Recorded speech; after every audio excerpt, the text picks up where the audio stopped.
event is coming soon.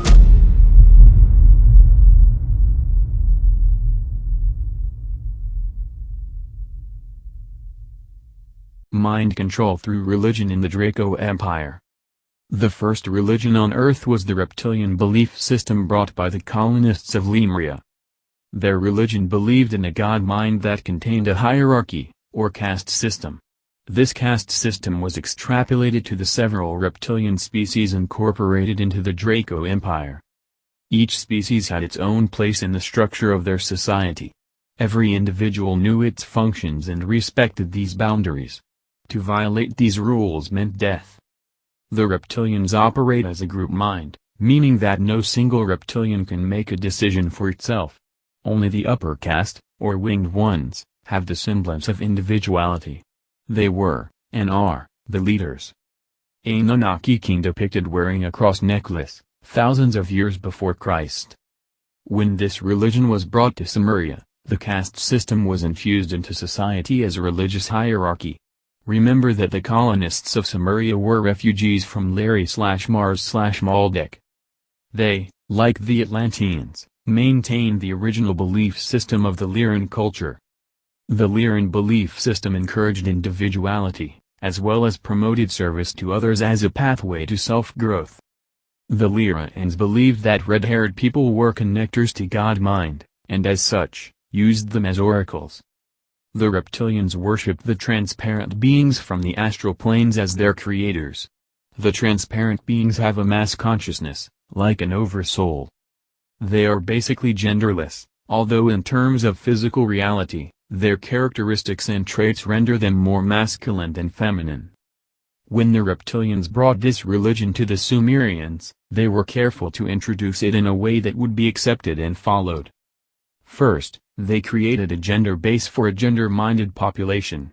Then, they instilled fear to control the mind patterns. Cleverly, they devised a religion based on a male-female, god-goddess control system. The male god was called Nimrod, the female goddess, Semiramis. They are depicted as half human, half reptilian.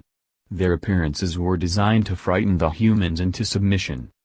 Nimrod and Semiramis eventually became the Osiris and Isis of Egypt, and the Apollo and Athena of Greece, among many other gods.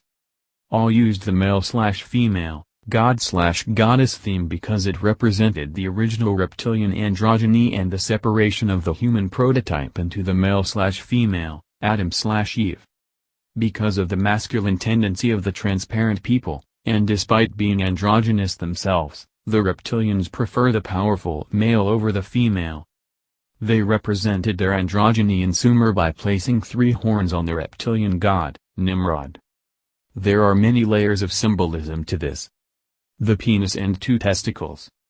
2 energies uniting to create a third, that is, the human prototype. The 3 levels of existence, hyperspace, astral, and physical. The 3 levels of awareness, conscious, subconscious, and superconscious.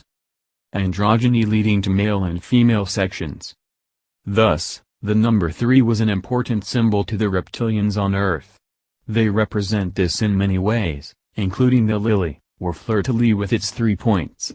They also use the scorpion with its stinger and 2 piercing claws. Fleur-de-lis symbolism 5,000 years ago. The advanced version of the scorpion is the eagle, which represents the scorpion in its higher form. Because of this, the eagle came to represent raising from a lower form to a higher one. It represented power and globalization. Because it was a bird of prey, it was able to capture everything beneath it, especially live food. For these reasons, the Romans always used an eagle on their staffs whenever they marched into a city or country. Most people do not realize that all birds are descendants of reptilian dinosaurs. Many corporate logos and superheroes of today have wings attached to them. The wings also represent the winged reptilian leaders in the upper echelon of the reptilian/Illuminati flowchart. Half a continent away in China, the remnants of Lemuria created a male-dominated empire system. Here, the male emperor would always have an empress. The people were told that the emperor and empress were descendants of the sun god. The symbol of the empire was the dragon, another reptilian figure. This royal family created a dynasty that ruled tight-fisted for millennia. The Chinese reptilian religion spread across Eastern Asia, while the Sumerian version meandered through Central and Western Asia. The spread of these religions was intentionally controlled from the underground reptilian population, primarily centered under Tibet. Looking at a world map, one can easily see that this is the best underground base location in Asia to reach all areas of the continent. These reptilians were aided by beings from Sirius B who developed the Buddhist philosophies, as well as a group of renegade Lyrians trying to reproduce a Lyran civilization under reptilian control. Strange bedfellows. At the same time in India, the Lemurian reptilian refugees created a caste system that was a direct replica of the reptilian hierarchy, from the lowly workers/untouchables to the Brahmin/winged ones. This Indian/reptilian culture remained localized, writing the ancient Vedas and building temples to the various reptilian gods.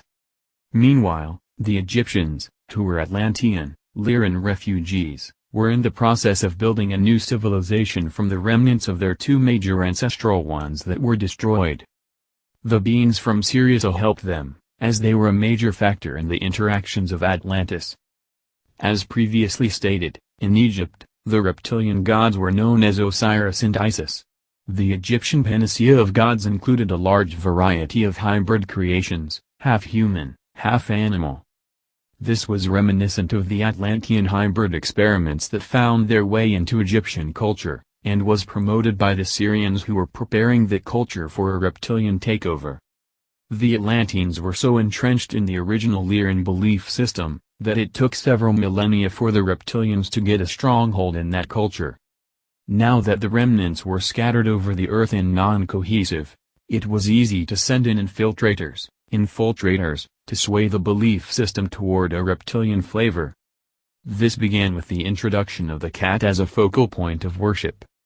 In the Sirius A star system, the main world is called Kum. The ancient name for Egypt is Kem. There is also a correlation with Mexico. Some researchers say that the Bay of Campeche translates to the Bay of Old Egypt, indicating a connection between Egypt and the Yucatan Peninsula. This is not so. Syrians who interacted with Atlantis named this area after their home world, and then carried the name onto the new refugee culture in Egypt. Please like us and share with your social media. Please subscribe and click the bell to be notified of our new videos. Remember to check out our playlist for important intel you may have missed. Be sure to enter our subscriber appreciation $100 monthly giveaway. The link is in our description. And visit our sister channel. Event is coming soon. For additional intel and information, stay tuned. Victory of the Light.